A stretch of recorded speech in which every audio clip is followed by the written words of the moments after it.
Yeah. Do you want a tissue? No. It's a habit. I do it out of habit. Yeah. Okay. That sounds really bad. I don't like. It's not anything. I'm just not. Incriminate yourselves early. Yeah.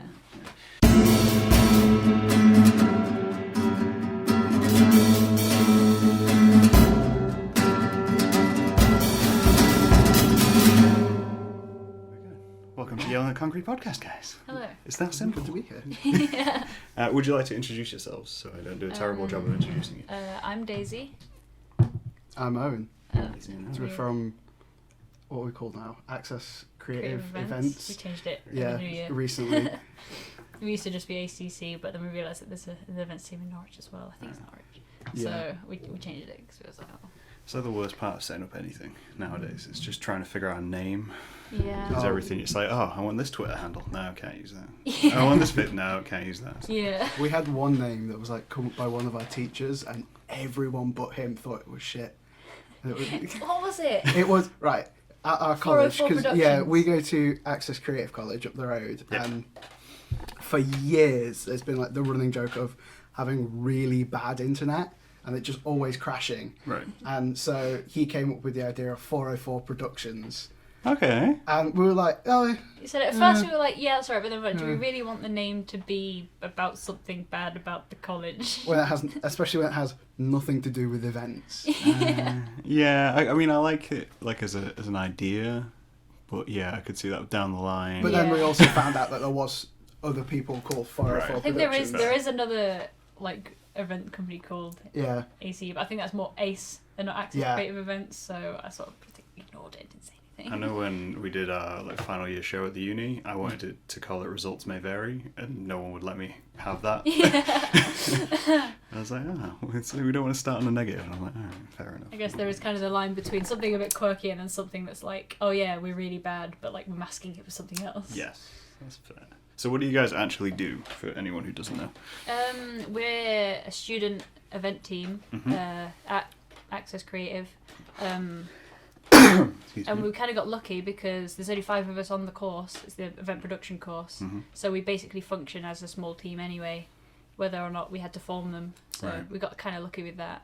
And we all sort of fell into our own different parts of running events and that kind of thing. Because we mainly do like gigs and that. Okay. So things like the event we're doing with you is a bit different for us. Yeah. And like with gigs, so yeah, as I said, there's 5 of us on the team. There's myself, Daisy, Mhm. our friend Matt, our friend Lewis, and our friend Ollie. And we all sort of do our things with like gigs mainly. Mm-hmm. Yeah. So I'll always do sound because that's what I'm best at. I'll also work with stage management as well, but that's also run by Lewis. And then Daisy will do like events organising. Our friend Matt will do lights. And then Ollie will do whatever we tell him to. He's good with video. He's very good with video. for us. I think, especially with we've got the event coming up, Artistic Rebellion. Yeah. Which is it's like an art event. Yeah, As it's far like as I art and understand it. zine sort of fate almost. Yeah. That was like a real risk to actually put that out because being a music college Yeah. full of musicians, we just do music events, we just do live gigs and stuff like that. Yeah. And with that, we sort of developed our skills in the areas that come with that. But doing something that's completely different, where there's no sound really, no lights, no video Yeah. to a point, no stage. It's easier, right? You would think. One would think. The only role really that would stay the same is management. Yeah. So I guess I kind of got lucky there, but it's sort of more designating roles that people would on the team would still be good at, despite the fact that they don't do it all the time. So we've got like communication and Right. like curating and stuff. I mean, luckily we do have buskers from the college at the event, so that's sort of yours and Lewis's job. But a lot of it is sort of based around communication and marketing more than anything. 'Cause, I mean, we're not especially creating anything for the event in terms of art and anything. Mainly just the posters, which you helped with. Thank you very much for that. You saved our asses. So it's just delegation of roles that we might be able to do, really. So was this like actually just part of your course, or was this just something you guys decided to do off your own It bat? is. It was part of it our was a bit of course. both. We had Okay. to do an event, Yeah. and with one of our lessons, we were doing arts in the community. Yeah, it's sort of been, the unit was based around arts in the community and Yeah. its history and stuff like that. Yeah. Like the lesson was like, I can't remember the name of the place. That place in I do. Scotland, I can't remember the name. where like basically they were gonna have a motorway built. Oh, hang on, I'll get You you. right? I'll get you a thing. Oh, thank you. But yeah, they were gonna have like a motorway built through their town, like their like little town that's gonna completely split the community Okay. into like east and west Yeah. type. Like that, and the way they stopped it was that they all came together, put on an arts in the community type Yeah. thing, and my personal favourite thing that they did was Motorway the Musical, which I Motorway music. love. That's They wonderful. literally did like a whole musical about how it would affect Yeah. them and all that, and they got the motorway stopped being built. It went around them instead, Okay. and with that we were like, oh, we could actually like do something different because we so as I said we always do gigs, Yeah. so we always just fell into. That's why I was saying it's a bit more difficult to plan this Yeah. because we'd never done it, and Okay. it was when we did gigs. It was like, oh, same old rhythm. Yeah. Everyone do this. Everyone do this. We can use the same spreadsheets as we do before. Same risk assessments, etc. Yeah. I suppose it was pretty good that it was completely different because it put a challenge on us to actually. Yeah, I was going to say, it's kind of, in a way, you've set out to challenge yourselves Yeah. by doing this. I mean, I'm right to Yeah, say go. this, yeah. 'Cause I mean, I was actually watching your video on challenge and that kind of thing yesterday. That sounds. I always really get worried creepy. when people are Sounds like, I've really been creepy. watching you. I've We been watching research. it. No, I was watching it and I was thinking, because I've been thinking the same sort of thing about how the challenge is only fun and good if you actually enjoy the thing you're challenging yourself to do. So, like, obviously this was a huge challenge because there's so much new stuff Yeah. and that we completely just didn't know about. A lot of stuff was very up in the air and very vague because none of us have really been into that sort of scene either. Okay. You know, it's a very new thing. I mean, even the venue we only found about existed like last October. Okay. So it was quite. A lot of it was very spontaneous. Mhm. There was a lot of research that had gone into actually the artists and stuff like that. I think something that I've definitely learned about it is make a work plan before you actually start working on it, because otherwise you're just doing it as you go along, which is what Yeah. we've been doing really. And thank goodness it sort of worked out in our favour a bit with it.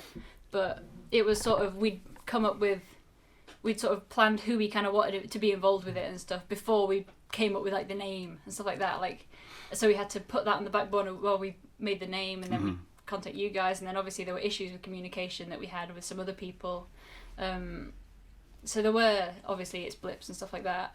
But I guess you could expect that with any kind of event. I mean, we've had it with every event we've done, there's been an issue or something, Yeah. but we've managed Nothing to solve ever it. runs smoothly. Yeah, well, I That's think live events, isn't it? the smoothest thing we've ever done was, I think, the event that you were tasked to run, because last year we had 3 separate units for tech, management and marketing, Okay. and so we had a few more people on the course last year. We had about 11 or 12. I thought No, it was just like. it was just 7, I think. 5. Alex, Aaron. Oh god, I feel really bad. Just making your course bigger and bigger. Yeah. Well, it was bigger There were last more year, people. but some people moved courses. And Yeah, Yeah. I mean, that happens, Ethan yeah. as well. So we sort of split into groups, and so Yeah. like one person would manage one, and then the others would do the tech and the marketing. And the one that you guys actually got tasked to Yeah, manage. we did a EDM electronica hip hop type event, Okay. and there was, I think, 7, maybe 6 performers, and we did it at the Blue Room. Do you have Blue Room? The lawn? Yeah. We did it there, and we put the curtains across, so it separated the stage in half. Okay. And behind it, we had like tables that everyone had already pre-set up their stuff on, and like got it working and tested it. And so one person would finish, Yeah. we'd take their table back, we'd bring the next one out, and so it'd just be like 2 auxes into 2 DI boxes, and that Yeah. was it, really ready to go. And That's it was cool. literally like, we planned for like 10-minute changeovers, Yeah. and then we ended half an hour early because the changeovers were like 5 minutes. I think that was probably literally the smoothest run thing that we've Yeah. ever done, and that surprised me because it was a step away from the usual sort of band setup, and then they just get on and come off. Yeah. But the issue with bands is that they'd sometimes run overtime or under, so then we'd have to adjust to that. But considering the fact that we had to like pick up tables, move the curtains, bring them back, bring the other ones forward, make sure everything was plugged in properly, and then get everybody out. Yeah. It went really, really well. The only pitfall really was getting people in. Right. Because obviously not that many people are going to be interested in an EDM thing at On a 5 o'clock on a Wednesday night up the hill. I mean, that's what you want, right? Like hard house, Yeah. 5 o'clock on It a was, Wednesday. it was like me, Matt, and Ollie that had to run that event, and Yeah. we had to come up with like the idea for it and all, and we were like, right, well, what event are we going to do that's different to what's been done? Because we were just going to do like the normal gig, but put like a small spin on it. But then we were like, well, let's actually make it different. And then Oliver, who's really into like EDM and stuff like that, suggested it. And then he did nothing with the actual event. Harsh. Well, he was performing, to be fair. Yeah, he did Okay. perform. He did a lot in terms of the music because Yeah. he out of all of us is the one who sort of knows about that kind of thing. So he spoke to a lot of the people playing and stuff and explaining and helping him out a bit. So that was really good. Which we had one artist that was going to play, but he dropped out like a couple of days before. And so one of our teachers, Leanne, her boyfriend, like stepped in and just played a full 40-minute jungle set. And it was just like that. And then, like, everyone else was doing like side trance and stuff like that. Yeah, and then yeah. he just went, pulled out 2 DJ decks and just played jungle for 40 minutes. I don't know what it is about like hidden jungle DJs, but I've met like 4 in the last Yeah. year who like you just meet them and like, yeah, I'm an accountant or I do whatever, and we're like, so yeah, but I'm also really into jungle. It's a secret thing. Okay, all right. But yeah, I don't even know what he does at the end. But I don't know. I've seen him like twice in my entire life. yeah, so. but yeah, he stepped in. That was great because I'm a massive jungle fan. So I was just like, I was doing sound. I didn't even know that. See? Yeah, I loved Secret it. jungle. A Ignore the Slipknot few shit, years mate. down the line, we'll just... Joe and Levy. But yeah, and so I was doing sound at that event, Yeah. and he was just like playing it, and I was sat at the back, just, like, jamming. Yeah, I mean, with those projects, I mean, because obviously there were 3 separate events, and I think there was that one, Yeah. and then there was another one at college, because last year, because it went through like a whole like revamp over the summer, so last year there was no big performance space really, so we had to use the student sort of common room, so that was held there, and your band played I did play, yeah. a really awkward This is the acoustic acoustic one, set. yeah. You know, your I'm band- in a ska punk band, and so Okay. it doesn't really translate to acoustic Yeah, an that acoustic well. set of that Yeah. doesn't really... We've done a couple, but it Yeah. was a bit... I mean, thankfully Yeah. now everywhere's been revamped, so now we've got like a big workshop with all Yeah. our like truss and lights and everything, so it's really cool. And I get to brag to my dad about it. But the one that I did for the management, I think I was at a team with Lewis and Josh. That's the other person that was Josh, yeah. Josh. And I did most of it, but the first it was, I think that was a bit of a bump, mainly because that was the first event I'd ever sort of organised and run mainly by myself.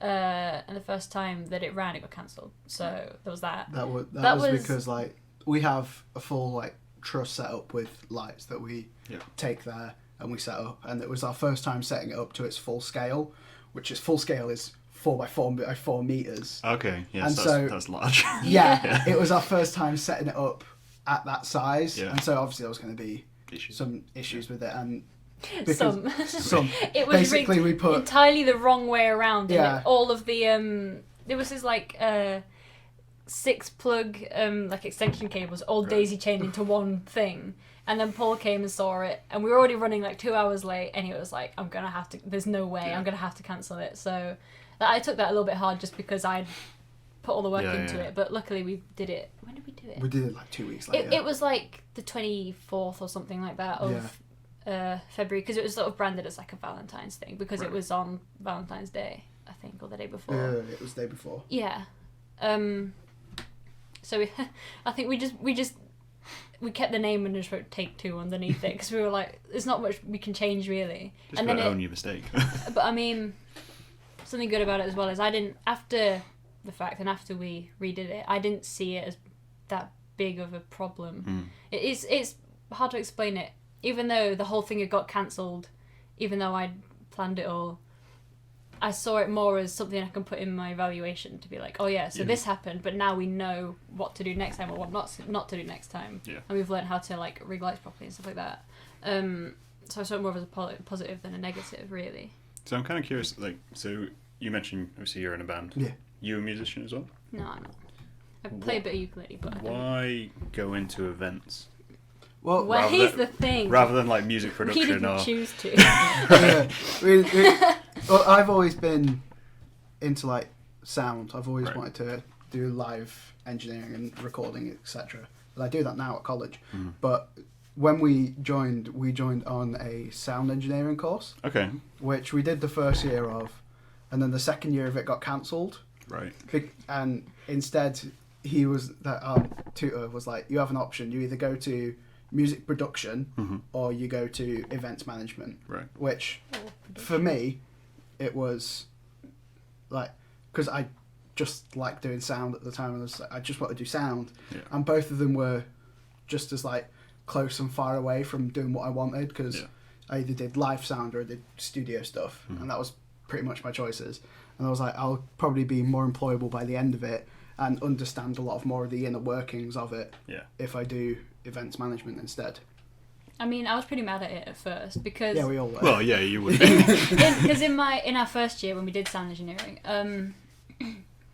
I actually for the first sort of 6 weeks I was at Lincoln College instead, doing pretty much the same thing as we do now, except it was more theatre based, Right. and I really didn't like it. And it was like I left on the week of like the cut-off before you could leave, and like all of these assignments were due for the next week, and I was like, oh my god, I made the decision in a week to just go to Access instead because I was like, oh my god, Okay. I'm so overwhelmed. And so luckily they took me on. And then so obviously we did sound engineering, and then it was sort of we'd enrolled to go on the second year and then came back and then realised that one of the guys was leaving to go on music production. Yeah. So there was only 3 of us, and he was like, well, we can't really run it with 3 people. Right. So he just moved us because quite a few people had enrolled on it, so we enrolled when we came back. So obviously I was mad because I was like, oh, I literally left Lincoln College for this. Like, I hope I don't hate it. Yeah. And I ended up like finding what I actually wanted to do, because at first, I mean, the whole reason I'm here is because of accidents. Like, I picked the wrong GCSE, and that's why I'm here. Right. Like, pretty much. But I at first was just like, I'll just find something in a venue doing sound for like the rest of my life. Like I wasn't really passionate about it, and I didn't have much drive to do it. Okay. It was kind of just because I knew a bit about it, and there's nothing else I really enjoyed. Yeah. But once we started doing it, and I found that I had that sort of leadership skill in me, kind of, not to like toot my own horn or anything, and found that I enjoyed more of the organisation and the actual planning of it and running it, and I found that that was more rewarding than just doing sound at a venue or whatever. So I became a lot more content with it, really, and I'm happy that I did it, because otherwise I wouldn't be doing this. Yeah, that's fair. I guess just that because I'm in the band and stuff, I think Yeah. that's why I sort of started doing like sound and that, because I've since like probably year 7, so like when I was like 11, I've always loved music. Like I started playing bass when I was like 11 because of Rage Against the Machine. Big up. And yeah, so because of that, I've always wanted to do music or something in it, and so like I do sound, I do stage management as well. I perform, and I help like friends and that with like teching of like guitars, help set them up, etc. And yeah, just for me, it's anything to do with music and events, I'm happy to do. That's why I didn't really mind as much with moving courses, because it was like, well, altogether it would just make me more employable in a bigger sector of work, rather than just being like, oh, I only do sound.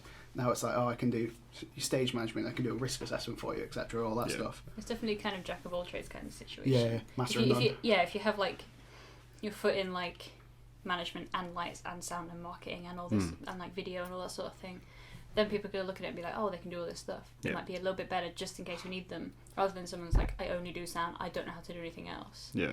I mean, you're a bit more useful. forward facing in that role as well. And it stops the sort of prejudice of like, oh, like if you're, say, a marketer and you don't really know about the tech side and stuff, you might disregard it and stuff. A lot of something we've noticed from doing live events and stuff is that a lot of musicians can tend to not really think about the planning process and the tech. So they'll kind of rock up with all these ideas, or like they'll want to just do their own thing. Yeah. And we kind of have to say, like, step back a bit. Like, you can't just wing it, because we have to know to be able to make sure that you can do these things. Yeah, I mean, like, the thing which always scares me about event management is dealing with artists. I mean, we've definitely had that, and we've definitely had our fair share of nasty comments about pulling people off early and that kind of thing, when really it was like, well, they kind of like they overran, like we had to, and all that sort of thing, and taking it personally when really it's just about, we have a whole event to run, it's not just about this band. Yeah. And we sort of have to sort of take it in stride and be like, well, yeah, you can like bitch and moan all you want, but there's nothing we can do, and we're just doing our jobs. Like, if you care that much, then you come and do it and give us a break for once. Like, that's sort of the mindset that I have, at least, because there's no point in sitting and getting mad about it when you know that you didn't do anything wrong, especially in those situations. Although I just deal with performers, how I would want to be treated as a musician, as a performing artist. So, like, with doing like sound and stage management, it'll always be like a band will finish, I'll mute the desk, I'll run to the sides, like talk to the band, and I'm like, right, while they're taking all of their stuff on, get your stuff ready to go on, so you can go on as fast as possible. Don't go on there with like your gig bags, etc., and start setting up on stage, set up here, just go on there, put it down. It definitely helps that you have a bit more know-how on actual performance, as well as dealing with the artist, because then they know that you know your stuff, because you do stuff like sort of all over the country, really. So that, and a lot of the time they know that, so they say, okay, this guy kind of knows what he's talking about, we should probably listen to him, rather than like me. I don't perform, I sort of just potter about with like a clipboard, and they just look at me and they're like, okay, and I'm like, that's something I had to deal with a lot last year. Ooh. Being on a team with nothing but men.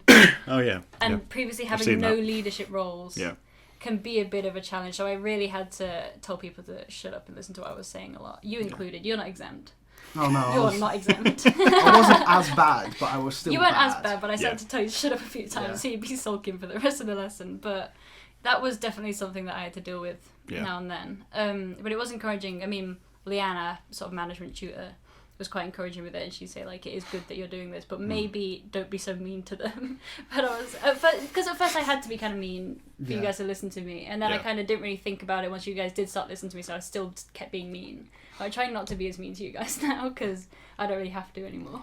I mean, I attend a fair amount of events which are like usually art based, like print based and stuff like that, and I never envy anyone who is arranging or organising any events, because you just see them flying around, and I'm stood there just like, I mean, I'll get a table, I'll just put my stuff on the table, and then I'm good. That's the thing. I mean, you'll probably see that when we do ours. I'll probably be the one flying about. I usually tend to be, but I mean, I guess some people will think like, oh God, I'm glad I'm not in your position, you know, all this stuff to do. I mean, my planner is like chock at the moment. There's so much stuff to do. But I don't feel like there's loads to do, and I don't feel overwhelmed with it, because I enjoy it, so I don't mind whisking about doing God knows what all the time. Have you guys had to think then with like kind of your upcoming event, which will obviously have passed by the time this goes out, I keep saying. Clarification. Have you kind of had to think about it completely differently to how you do a regular, or are you finding that you're basically just able to follow the same plan but different? It's a mix of both. Yeah. Like, we've had to completely change like how we would message like artists like yourself. We had to approach that differently, because normally it'd just be like, oh, we'd put a post out on like our college's group, and then some people message us, etc. Whereas this, it was a lot more like, because it's like alternative art, if you know what I mean. Like, it was, we had to seek out people. So I already like followed some people that. I mean, lucky, like a lot of the time, like we sort of follow most of the people that we've got coming anyway, and like they like we spoke to Harriet because we'd followed her for a while, and she took some photos for your band and stuff. And she messaged me actually after I messaged her and was like, oh yeah, check out this guy, and we were like, oh yeah, that's you, like like we already messaged him, and she was like, oh nice, okay. So we because like we didn't know much about art and stuff in Lincoln. The way that we got like half of the people that are doing it was literally just searching on like Instagram, just like Lincoln art, Yeah. and then just searching through that. That's how I found Yeah. yourself. Instagram's probably the best way to do Yeah. it though, because it's Yeah. literally, especially if you're an artist or something, it's just a photo portfolio as a social media. It's so easy to see what somebody does just because it's all picture based. I do find it's kind of interesting because like it's strange how you have the music scene in Lincolnshire, you have the visual art scene, and you have like the poetry scene, and despite them all being very creative and overlapping, they are completely distinct Yeah. from one another. And yeah, like I have no idea how a band promotes itself because everything I promote, like you say, is visual. I can just slap it on the internet and be like, yeah, look at this. This is what I do. Whereas bands just like, oh, you got to play a track, and I'm like, yeah, but that's going to use data on my phone. I don't know how to play this. Yeah, I mean yours. I mean, I even me, like I go to a music college and I work with musicians all the time. But I wouldn't know where to start if I made a song and tried to promote it. I just like put it on SoundCloud and post something on Facebook and be like, please listen to my song. Yeah. But That's pretty much as it goes. Yeah. It's just like record something, mix it, etc., Yeah. release it, and then just beg. Beg. I mean, I have seen, because obviously I've been around you longer than your band has. Yeah. So I've seen you guys go from like this sort of bunch of college guys who sort of slap themselves together to like actually doing stuff like across the country with like some pretty big bands in the scene at least. Yeah, it's not like we're a big band. We're in like the DIY punk scene, so we literally play we played Alley Cat a couple times. Right. R.I.P. Alley Rest Cat. in peace. But As great- everywhere it does. Yeah. great bar, but Yeah. so we're very used to just like playing to no one. Yeah. Because that's just what it's like being in a DIY punk scene. You get some people that come in regularly. That's why Alley Cat was good, because there was a lot of people that would be like, oh, there's a gig happening at Alley Cat, and they would always go. Yeah. And you don't really get that everywhere. Like, there's been a couple of times where we've literally just played to like the other bands playing. Yeah. Which with that you've kind of got to like still go for it. Yeah. Like how I've always performed as well as like play for the audience that you want, not the one that you have. Because if you play for like if there's like 4 people in the room and it's just the next band, like that can suck, yeah, but you still got to like play how you want to play. And you don't just want to get like bummed out because there's only 4 people and just like stand there doing nothing. Well, it's practice, isn't it? Yeah. Like most of the time that kind of works in your favour, but there are times where it kind of doesn't. For example, the Christmas market. Because we did Wait, did you play a punk set at the Christmas market and I missed it? I was covering bass I in think one it of was- my friend's bands, and it was No, like it was your band. no, it wasn't Blank Oh, Headspace. I know Right, Tom was there. Blank Headspace isn't the most family friendly band. Our first EP just has lots and lots of references to Spice, Of course. because it was when the whole Spice Wars in Lincoln was happening, and when we were writing it like last year, and Keep it This topical. yeah. And so- 2018 at the Blue and Room, like, I think it was. yeah, it was like really late 2018, and we were like, okay, gotta keep it friendly, friendly. Let's not play with that band. So I played with our guitarist Tom's other band, and I covered bass, and it was like a pop punk set. Right. And we went on after the acoustic act, Like and there 2 was like p.m. in the afternoon. 2 p.m. Loads of people, like old ladies, just like eating cake, having tea.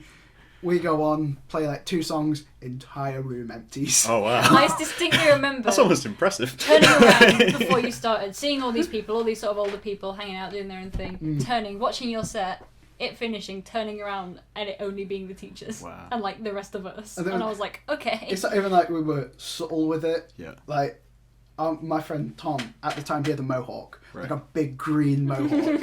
So it was like, we weren't subtle. You can't really wander on stage with a massive hair in front of an old people audience and expect it There to was just a like, yeah, lady this who is I'll stay. came in and spent 7 hours knitting a scarf, so I really do respect that. Oh, mean, she yeah. walked in the morning, sat down, got a teapot of tea, Yeah. and just started knitting. And she knitted herself a scarf, put the scarf on, and left. I wish that was me because I Maybe did that's try and get commitment. into knitting and it never worked out. But She was really there for so long. I respect her. I respect her. I Yeah. don't judge at all. But yeah, we like the Christmas market, as you mentioned, not the last one, the one before. Well, there wasn't a last one. Yeah. We got told they were doing something else, and then it turned out it was closed. Yeah. The venue we used was closed. Yeah, like so. we worked at the Blue Room again, and we were putting bands and that on there, and there was one band that was a 20-piece ukulele orchestra. I remember Okay. that. And the stage at the Blue Room, it's a big stage. Yeah. But when you have a drum kit on there and all the guitar amps and the keyboard, it suddenly gets a lot smaller. And then we just had like 20 people all just like squashed up next to each other, like playing. Oh, there was another like set of people there. I'm not even sure how many there were, but there was like a big band with like ukuleles. It was another ukulele band. I think there were two ukulele bands. There's two big ukulele bands in Lincoln, but one of them has a brass section. Oh, okay. And so we didn't have see that enough. one. We did not have enough room on the stage Right. for said brass section. So they just had to like stand in front. Right. And because of that, one of them was just like, I was talking to him before, and he was like, "Oh yeah, I don't know how this is gonna go because we've always been on the stage with everyone." And I was like, "Well, just make Run with people it." look at you instead." I don't and think I was he did. there for that one. I think there were a few days I couldn't get in because Yeah, it that was like a Sunday. Yeah, because my bus just doesn't run on a Sunday, which Mm. is great. Yeah, that's the thing. Public transport, that's a real pain in the ass. Especially because like, we don't drive. Yeah. And Not so yet. not yet. I'm working on it. So getting anywhere is just like, oh, can I get a bus there? I was gonna say Yeah. like, so you guys live outside of Lincoln, Yeah. but do like the main stuff you do is it actually in Lincoln? Yeah, normally. we Yeah. heavily rely on buses. I mean, obviously on Sundays we try not to do anything because I can't get in and I'm sort of the manager, so I don't. But I mean, your bus is pretty reliable. Your bus runs from like 6:30 until like 10 o'clock at night 'cause from I'm on, here, so it's I'm fine. on like a main bus route, obviously, like Skeg to Yeah. Lincoln. That's literally like from 5 o'clock both ways until 9 o'clock. Yeah. But I back mean, to Skeg. for me, the last bus into Lincoln is at like 4:30, and then the last bus out is at 6. So Right. there's nothing I can do after that. So I tend to just go to your house because Yeah. it's just easier. Which, even with it, I've got to like get the bus at like 9. Yeah. Like that's the last bus. It's expensive.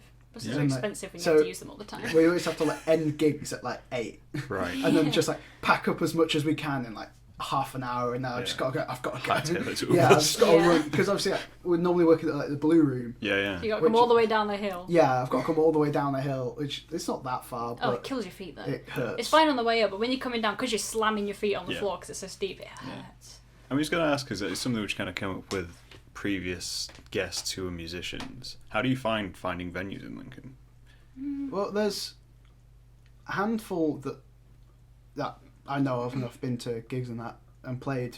Like Alley Cat was good for Alley Cat music. was sort of the main one. I mean, that's Yeah. the main one you've played at. Yeah, it's like I've played Alley Cat like 4 or 5 times. Yeah. And so that was always going to be like the plan for gigs and that outside of college stuff that we already have. And then we went to at Mansions of the Future a event there.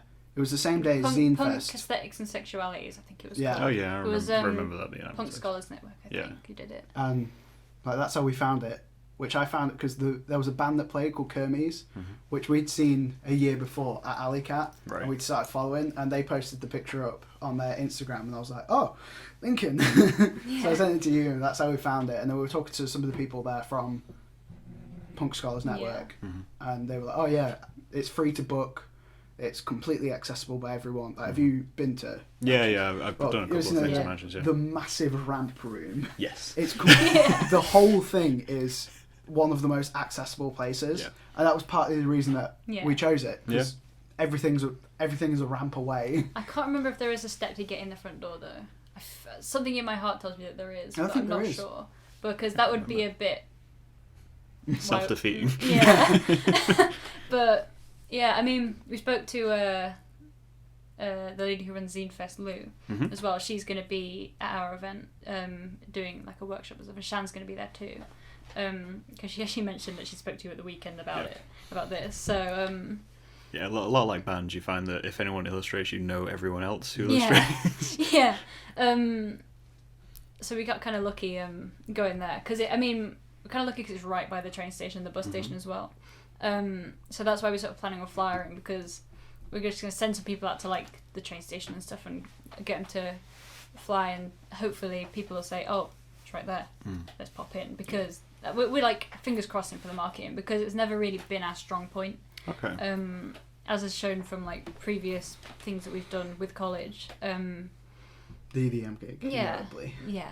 That was like, a very it was a angry poor email. turnout for a really good event. Yeah, and a very angry email There were, and a lot of cheeseburgers. when that happened, this is a weird setup. Okay. When that event happened, obviously it was at 5 p.m. Right. on a Wednesday Yeah. up the hill. Yeah. So there wasn't going to be a big turnout anyway.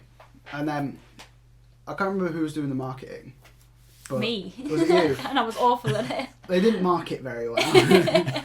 And because of that, there was poor turnout. Yeah. And then one of the artists that played, his girlfriend sent a very angry email to our course manager at the time, Okay. and he read it, and then he was like, well, I'm going to have my McDonald's before I reply. Apparently, because He Priorities. got really angry, and then he just went to McDonald's, bought 3 cheeseburgers, ate them, and then went, okay, I'm ready to reply. this is I'm not sure if this actually happened. Like we heard this from like a group of other Okay. people. No, this he might told not... me. Oh, did he? Yeah. Oh, in that case. I mean, I'd yeah, want to it happened. believe it happened regardless. I mean, just a disclaimer: no hard feelings to the people who emailed him. We don't care. Yeah, Just no. in case Yeah. they see this, we're not bitching. We don't care.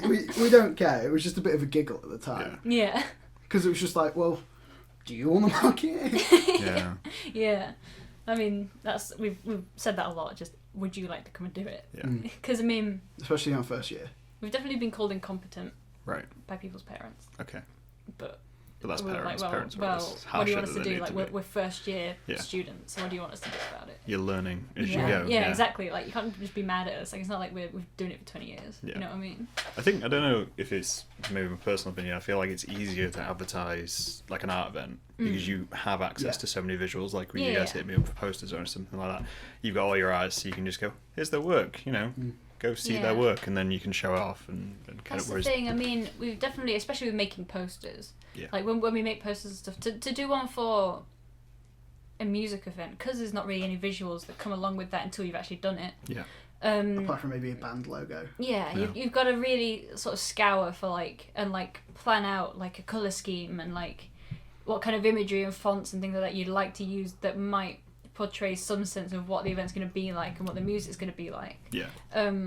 So like for your event, the hip hop sort of EDM one, we had sort of like purples, blues, and like the font was kind of blocky, sort of futuristic text. I don't really know how to explain it. Yeah. Whereas sort of my one, the Valentine's thing, was very much pink and red and, you know, curly font, that kind of thing. Mm-hmm. But doing ones for this kind of event, because we have the overall general imagery of this kind of work and this sort of area of it, we can sort of base it on that, and then obviously we can speak to you guys and say, hi, do you want your stuff on here? Mm-hmm. Then it directly gives people an idea of what's going to be on there, because they're seeing work from the artists themselves, which is pretty useful. That's fair. Why do an alternative art event then? I think there was no thought of we're going to find alternative artists. It was more, here's some cool artists. Oh wait, they're all pretty not the kind of Lincoln artists you would expect. I mean, when we type in Lincoln art, and it would all be like paintings or photos of the cathedral and like you know that kind It of. was partly that as well, of like just all the like so many photos artists of the cathedral. around here will literally just draw like the cathedral and swans, stuff like that, all like the cliche stuff. And then I think it was one of the people doing it, Ray. She did a poster for a gig at the Alley Cat, a Crywank gig there, and I found her art through that, and so I started following her, and that was really like what I was like, oh well, maybe we could do some stuff like this, and because she doesn't have a very normal style, all of her stuff is very like, she does stuff like the hardcore and power violence scene around here, like all their stuff, and so it's all just like messed up. Yeah. Another like, things you wouldn't expect Lincoln to have. Yeah, like one of her paintings recently was, and I quote, vagina monster. Oh well, yeah, the vagina monster. So it was just, that was really like the one that like when we were planning it, we were like, oh, we could do an art event, and I just like opened up Instagram, and that was like the one I was creating with, and I was like, oh, maybe we could do like something like this, and from that we found your stuff, like, because I think the one that I came across was one of the ones that we used for the actual poster. I think it was the Muppets ones. Oh yeah. I think it was the Swedish Chef one that I came across, and I was like, haha, funny. Like. I don't know it was called. To be fair, I don't really know any of the Muppets characters apart from like Kermit and Miss Piggy. So Uncultured. big fan. Shameful. You Did a whole I've October on Muppets. I've seen the movies. I've just not really paid attention because I was like, Movies are the best though. Yeah. I mean, if it Well, involves puppetry, I'm probably. you already know that I If haven't it's got seen any fan calls in it, movies. it's really amazing. Anything. Yeah, I guess the alternative thing was at first more alternative compared to what most artists tend to do in Lincoln. Yeah. But also like some kind of weird, like out there art and stuff like that, more than anything. Because like, we're not normal people on our course. Yeah. You know, we're not like We're people. all a bit weird. We're not Right. people that would go together. Yeah. Like. Definitely not. No. So Yeah. you got quite a range of kind of genres. Yeah. Music, Yeah. So like, I've grown up listening to like metal and hardcore and stuff like that. Yeah. But then you've grown up on like Daft Punk. Yeah, like Fleetwood Mac and stuff. Yeah, Yeah. and like our other friend Matt, he's grown up on like purely new metal. He sits there in the corner and there's like drill sounds coming out of his headphones. Like that's the kind of guy he is. He listens to like Igor and stuff like that. But then also like he listens to a lot of like nowadays Yeah. like Death Grips and stuff like that. Right. He's one And then of obviously you those, have Ollie's very EDM, and then Yeah. Lewis like is just like Lewis Guns N' just listens Roses to, and like- Jack Black in a nutshell, pretty much. He looks like Jack Black. He looks so much like Jack Black. You Just see put him that on on the your day. poster, just Yeah. like Jack Black. Jack Black is Jack Black. here, kinda. Don't question it. B-Tech Jack Black. You can pull it off. It's Back Jack. Back Jack. Stop. Jack. I mean, so in terms of your interest in like events like down the line and what you want to do in the future, do you see yourselves guys doing more of this stuff, or do you think you'll lend back to doing live music as more of your focus? I think so. I mean, I know you obviously want to go into like obviously sound and Yeah. guitar tech and that kind of thing because that's just what you do, and obviously more band stuff. I mean, I can't exactly speak for you, but I know. Yeah, you I mainly well enough. focus on like band Yeah. stuff, like I live mean- sound and stuff. I definitely want to go from here and do a lot more stuff like this, and sort of explore the different stuff that is in the area, maybe branch out to other places as well, because only focusing on music stuff can be a little difficult in terms of sourcing equipment, especially because hiring like a PA on stuff can be expensive when you're poor, like when you have no money and don't have a job. We're college students that I work 4 hours a week. Yeah, and I got fired, so there's that. But So just having no money. Yeah, having no money makes everything so expensive. doing sort of like DIY gigs and stuff like that, Yeah. especially for my method. I mean, my method is very planned out, and I don't want to say professional because it's not professional. It's more, there's a lot more to consider than if you were to like put a gig on, because obviously the easy way is to just sort of book a venue, book out some equipment, find some people to come and play it. Yeah. Is that? But I like to be a bit more in depth with it and go through obviously health and safety and all the admin stuff as well, and go through it in a big proper planned out way, because that's just how my brain works, and I prefer having things set out and listed out and planned out pretty much. But That's I another thing we're all very different about. She's like very I was planned. going to say, and you're then, basically listing all the things I don't care about as an artist. Yeah, it's just like, Just like- Daisy will like plan an event and then like plan every little second, Yeah. and then there's like me that'll plan an event and I'm just like, oh yeah, just come play Do what it you want. this time. Yeah. I don't care. yeah, I mean, I just bum about and work my way through it. I think it's probably because we've been taught as part of our course to do it in that way, Mm-hmm. and I found it a lot easier. I mean, I've probably pushed it a little more in terms of organisation, just because my brain doesn't function unless I have every single little thing that needs doing written out perfectly in a list that I can tick off and then alter that list and stuff like that. It's really weird. I don't know why it does it. So I've sort of found this event a little easier to do because there's obviously not that element of hiring out loads of like music equipment and stuff like that. When in the first place I don't know anything about music equipment. You know, I wouldn't know the first thing about what desk to hire out for what size venue and that kind of thing. Whereas with this, it's mainly, you know, the main resources we need are like some tables, some paper and glue, and like some tea and coffee, really. Free tea and coffee and tables. That's all you need at an Yeah. event. So, I don't know.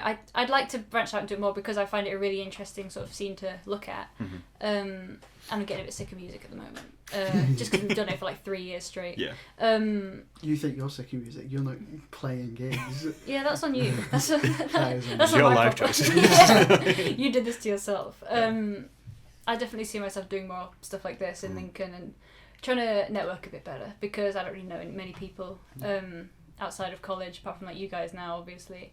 So that's kind of what I see myself doing, and obviously working my way up because I'd like to be sort of at a much higher level with it. I mean, my dad proper bugs me about talking to absolutely everybody who might be able to help me get a job and stuff like that. Yeah. And I don't blame him, and I do appreciate it because it's useful. But I guess a lot of it comes to like the drive you have for it more than anything. I guess because like with my band, I'm not the one that does like the brunt of the work. So our singer and guitarist Tom, he's the one that runs like most of the social media, the website. Right. He'll do merch and stuff like that. So with like meeting contacts through gigs and that, everything's just sort of like fallen into my lap with that, because he's the one that's reached out to people and talked to people and got us gigs and stuff like that. And so meeting other bands that we play with, like we have so many friends, like myself and my band, like so many friends in like the DIY punk scene that we're always just like, oh, do you want to play a gig in X place, and then we can just plan it from there. But because it was really me and him that started the band in the way that we did, because we were both like really into like the DIY punk scene at the time, still are, but really at the time we were, and so we were just like, oh, we could do that, because we both, like, as I said, I've grown up on like metal and that, but also like Sum 41 and Blink-182 and stuff like all of the word number bands.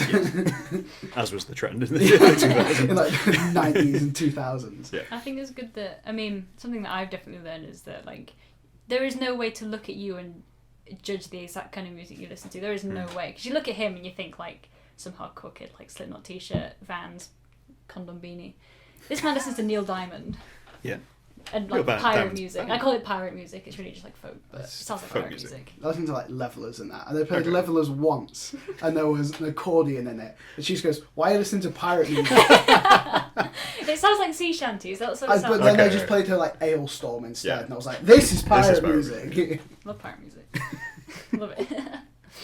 I mean, in terms of kind of your band and whatnot, like I say, like the DIY punk scene is never, or I mean, at least it had its heyday back in the day.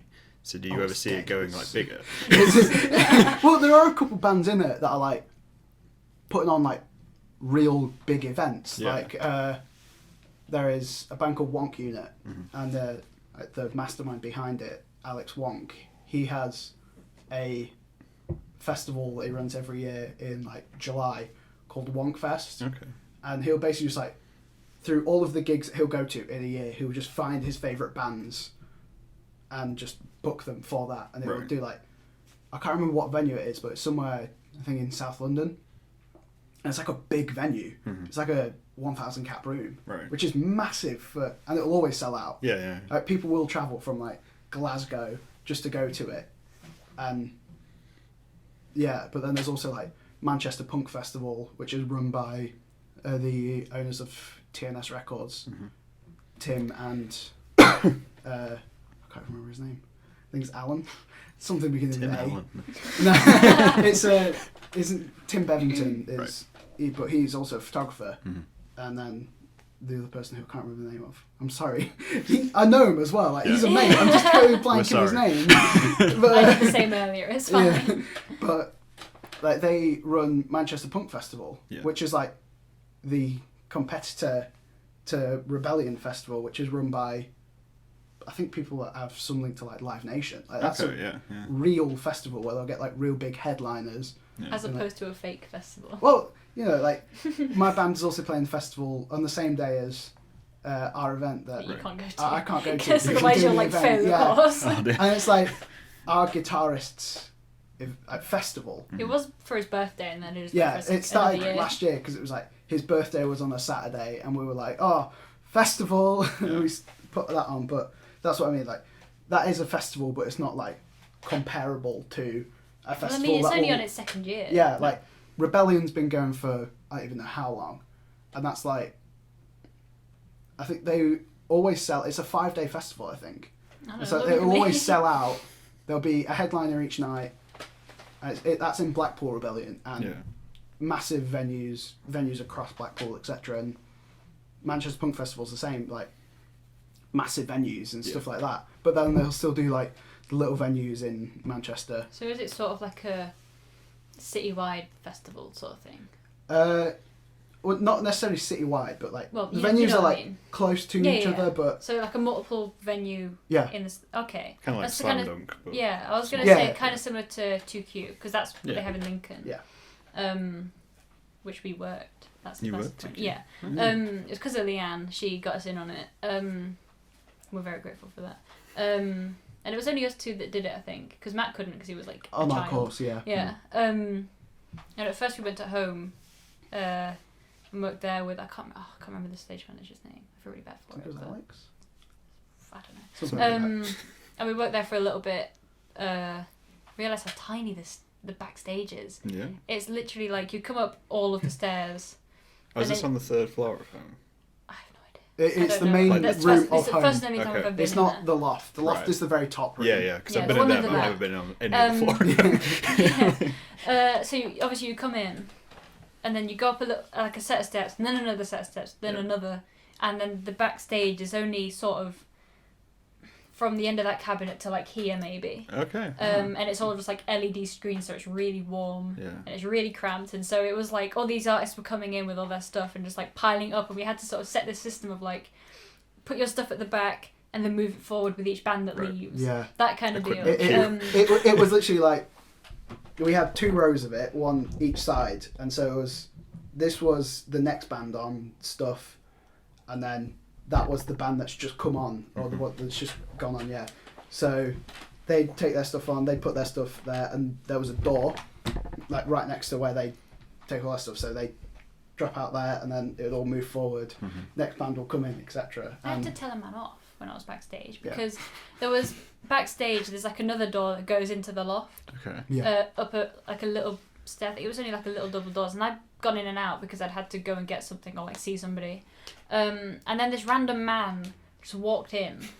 So just like backstage. And I was stood there and I looked, and it was really loud, and I was like, "You can't come in here." And he just looked at me like so much disgust, and turned around and left, and I was like, "Who are you?" We ended up having to cable tie that door shut. We just put a Because cable tie people around kept it. coming in, and we were They do. like... People can't wander come through this doors. way. I used to Yeah. work in a kitchen, That's only how doors work. which attached to a dance floor.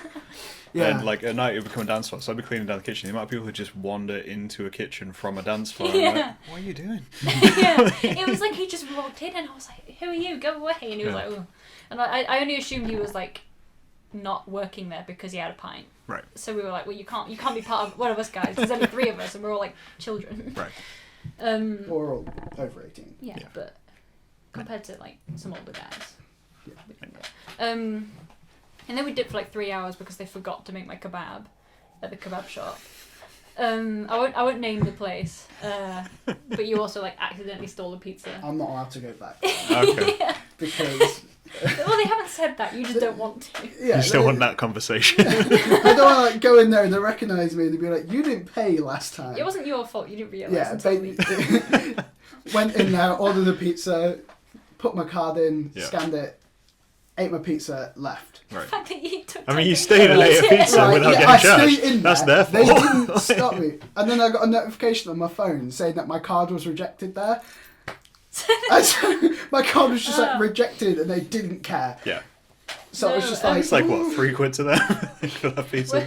I mean, when we did Dookie, we dipped for like 3 hours because he ordered a pizza, got it, ate it. I was still waiting for my kebab. Right. Went to them and I was like, "So like, where's my kebab?" And they were like, "What do you mean your kebab?" And I was like, "You took my order." Yeah. But it was some random other guy who like never came back. Like he Yeah, he we've went to never, his bathroom never and seen just them never came before. back We've through. never seen them Right. since. And it was because I mean the guy who usually serves us, he was there and he spoke to me. He was like, "Was it by card?" And I was like, "No, it was by cash." And he was like, "Right," because obviously you can trace it on the Yeah. card. So I was like, "Can I just like have it anyway?" And they're like, "Yeah, fine." So they gave it to me and it was like cold and like Yeah. sad, really sad kebab. So I had that sadly, and then we went to Alley Cat to see your co-workers band. Yeah, my co-worker's band. Which was quite weird. and then we got pulled up for like a BBC introducing thing. I We can't just remember. never heard the interview. We never. We got interviewed and then we just completely forgot. Yeah. So I know we can't find it, so I don't know. Yeah. I don't remember what we've been talking about really. I don't know, the interview. She was asking us about, because you mentioned that you knew Dave, so she was asking us about that. Then we went to the engine shed, so we did some bits of the engine shed for the rest of the night, which was pretty cool. Nice. Considering like that's like the biggest venue that I've ever like. It's a shit hot venue worked for at. That was, like, 2Q. Well, For it's me, the only venue in Lincoln. I was there and I was like sending pictures to my dad from backstage. I was like, Dad, I want to look at this, and he was like, wow, that's really cool. Yeah. Because I just send him pictures of like everything I ever do. You take pictures of everything. I'll just take like one. Yeah. Like I took 2 when we were in engine shed, and 1 when we were in home. And one of the one that I just sent from home was like a picture of the crowd. Like venue was completely full. Yeah. Sent it to like my siblings group chat. I just put my office for the night, and then just my brother replied with, "Is that home?" Because my brother works like security in Lincoln, and so he knows he was one of the head doormen at home for years. So it was like, "Is that why are you at home?" But then, I've got some really horrible pictures of you from backstage there.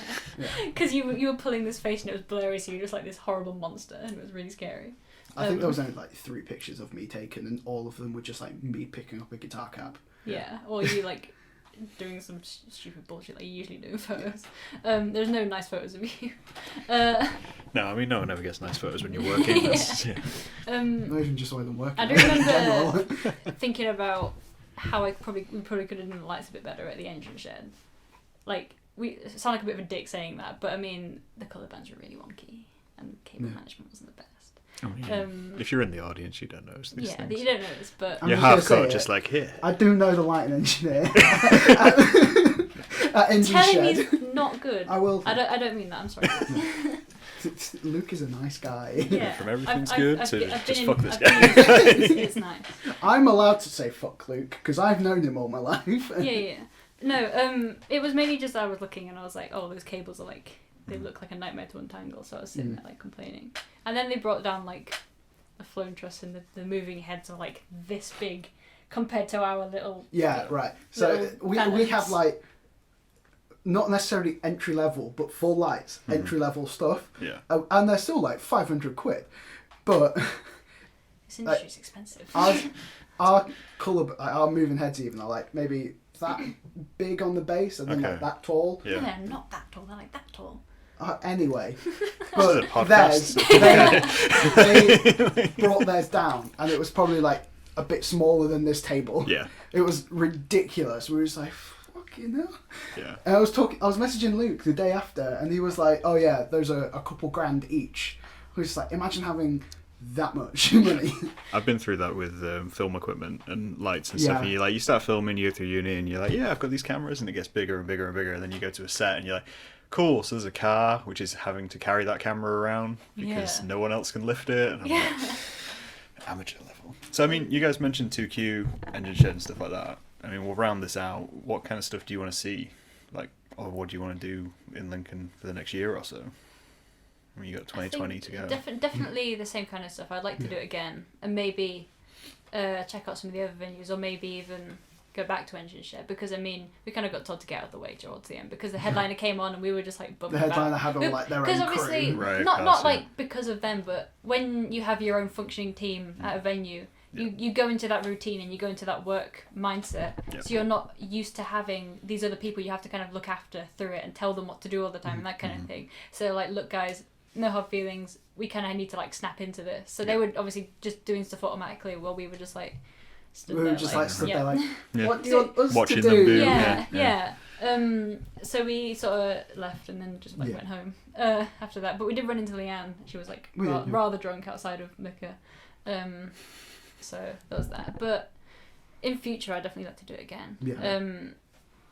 And definitely get more hands on with it. One thing I do regret is not getting more involved, because I mean, something that tends to happen, sort of in general, is like you with the sounds and the lights. You kind of just jump into it. It's just like fall into it. You just do it, and then I'm stood there like, can I do something? You're like, yeah, sure. Wait, let me do this, and then just keep doing it, and it's like, thanks.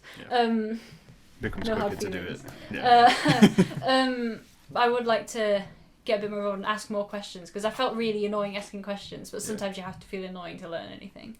And just do more of the tech, because I'm not the best tech whiz when it comes to events and stuff, as much as I do enjoy it, so I'd like to get a bit more know-how on it and actually become a little more confident with it, because I'm not confident that I can just go somewhere and start doing the tech on my own, and I'd like to get to that level, so that's definitely something I want to work on. I don't know, man. I just go through life as it happens. Like, I mean, do you want to see like the punk scene better represented in Lincoln? there is no punk scene in Lincoln, really. Do you want to bring it to Lincoln? There is a really good like hardcore and metal scene in that in Lincoln, but that's about it. There is like 2 promoters in Lincoln that are like notable. Yeah. All the rest are just like they just work in the pub that they're putting the gig on at. So there's like Fenland Hardcore and Sad Goblin, and they're both like the promoters, which like they do a lot of like hardcore emo, like that sort of sound, but like punk isn't really represented that much in Lincoln for whatever reason. I just don't. I just think it's not much of a thing. It didn't really take off here. I think.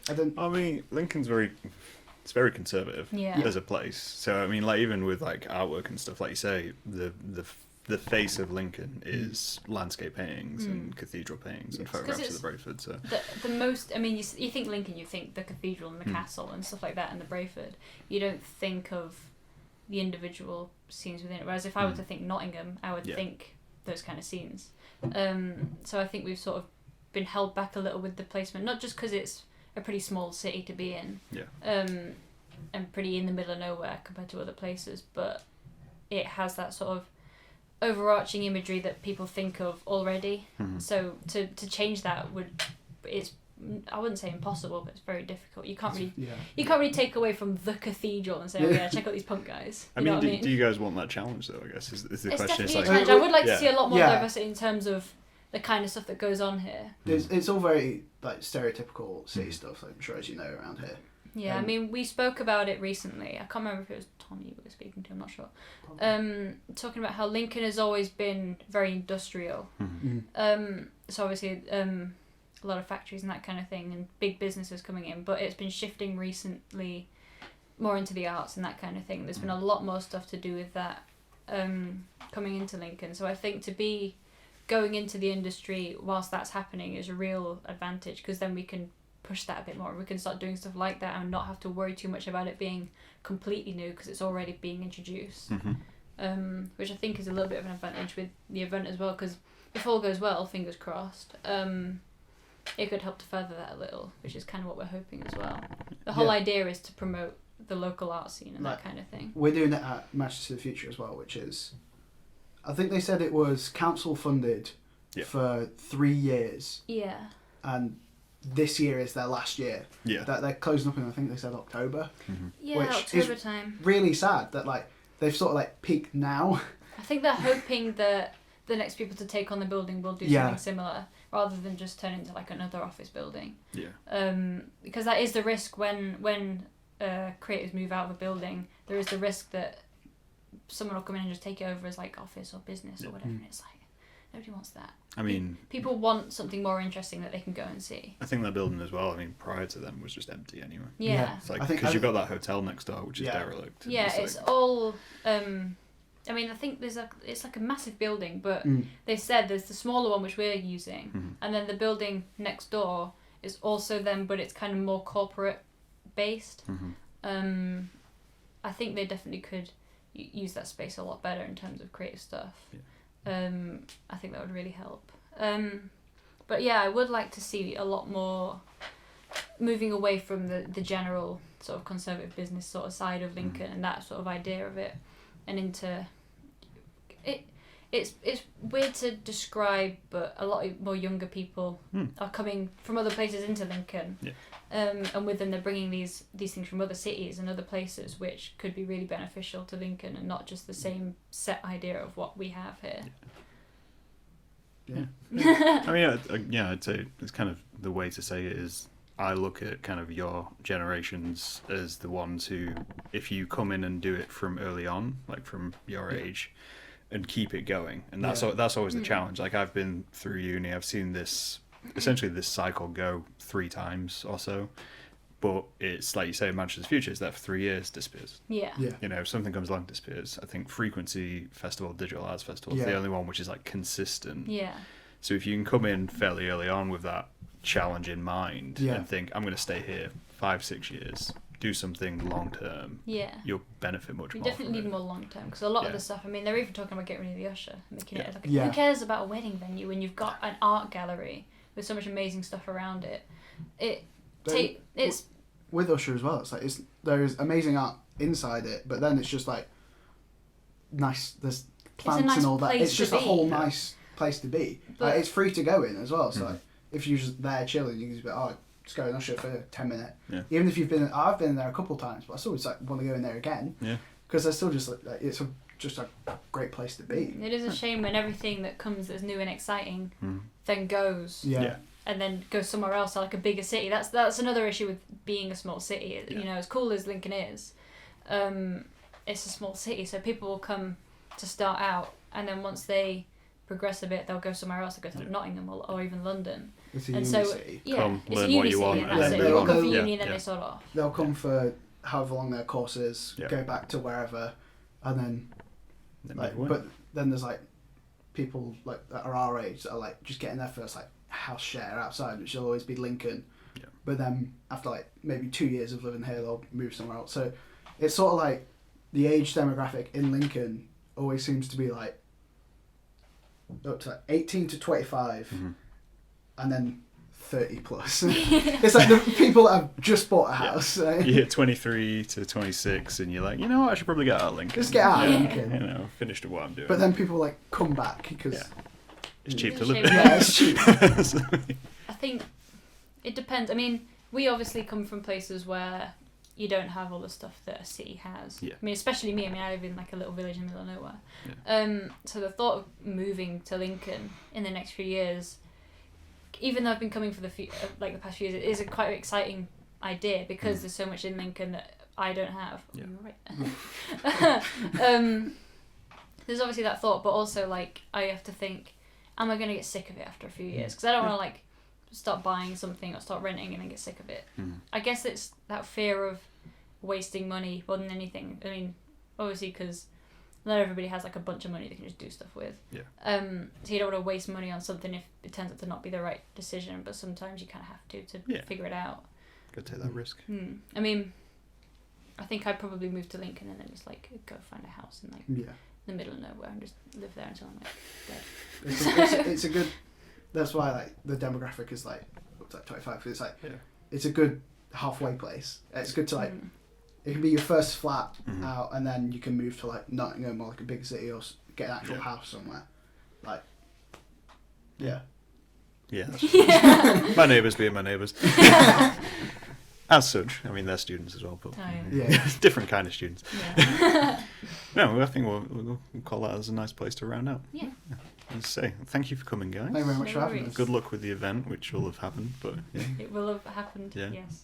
and anything else you need to promote, just fling it our way. Or Please come whatnot. to our event. Please. We're really relying on people coming to it. We have Oh no, this is never mind. we do have another event after this. Depending on when this comes out, Ooh, Yeah. when is it? we have a event on. Is it the 1st of May? I got it. It's like 1st of early May, May. something May, like that. okay. That is in Ingermells Right. at Scallywags, which is in Fancy Island, Okay. and it's like a I haven't been there in years. But yeah. it's like a music event for like music from films, Okay. not like orchestral pieces and stuff. Like We've all got sort of the a- John Hughes films, like all the songs from that, so like Yeah, Pretty yeah, in Pink and yeah. stuff like that. Like, We've got like a big band of students I think it's from like the college. 14 or 15 people. Yeah, it was meant to be 12, but then that didn't work out. And we've got this whole massive spreadsheet of songs that we've still got to sort through. There's 80 odd songs. Yeah, and we need Big like set list. how do we need like 30. So We you turned know, out we were like, Just oh put yeah. it on shuffle and hope for the best. we're going for sort of like medleys of like 80s Yeah. movie songs and stuff. Okay. We're going for ones that people will know, so not anything that's like you'd hear it and think, what the hell is this? Like you'd think it, hear it and think the movie. Yeah. Yeah. It's like pop culture icons and Yeah, stuff. Yeah. Stuff like Which- Footloose and that kind of thing. We weren't allowed Cantina theme, and I'm so very sad about that. I mean, I'd be happy about that if I was at an event. There's no lyrics. There's What no- would you do? Even so, We've got like 4 vocalists. we have so Just many to put it on as the clearing out music. Yeah. Everyone's I just want, Yeah. I just want You're like a break, and then the band just start playing a canteen. I'm gonna ask them to do it. Bollocks. And with that to look forward to, Yeah. I'll call it. Yeah. But Yeah, yeah, stop talking now. that's like our next event. Yeah. Nice, cool. We'll encourage you guys to go. Then. Thank you very much, guys. Thank you very much. Talk to these guys later. Yes. Yeah. How do I turn that on? You never had any.